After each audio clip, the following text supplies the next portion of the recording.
award for Best Drama Supporting Actress goes to Janine Gutierrez for Lavender Fields, A to Z, and TV5.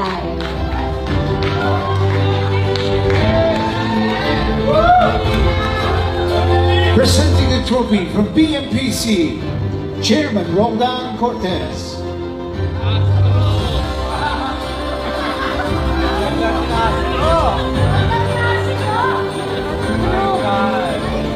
Maraming salamat po at magandang gabi po ulit. Laking pasasalamat ko po na makatapak dito.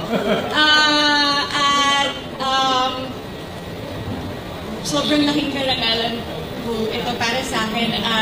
Talagang produkto lang po ako ng lahat ng magandang loob na tulungan ako para sa role na ito. Maraming salamat kay Sir Dio kasi siya po talaga yung nagbigay sa akin ito.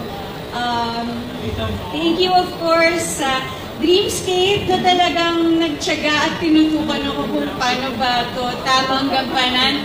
Thank you Ate Jody, Ate Jolens, Inay Maria, Echo, and Tito Edu, at syempre sa lahat po ng patuloy na sumusuporta sa mga programa ng ABS-CBN. Maraming salamat. And lastly, salamat po sa PMPC dahil kayo po talaga ang talagang tumutulong po sa aming mga artista at sa mga programa namin. Kaya patuloy po kaming nakakagawa ng mga programang Pilipino na kaya po natin ipagmalaki. So maraming salamat.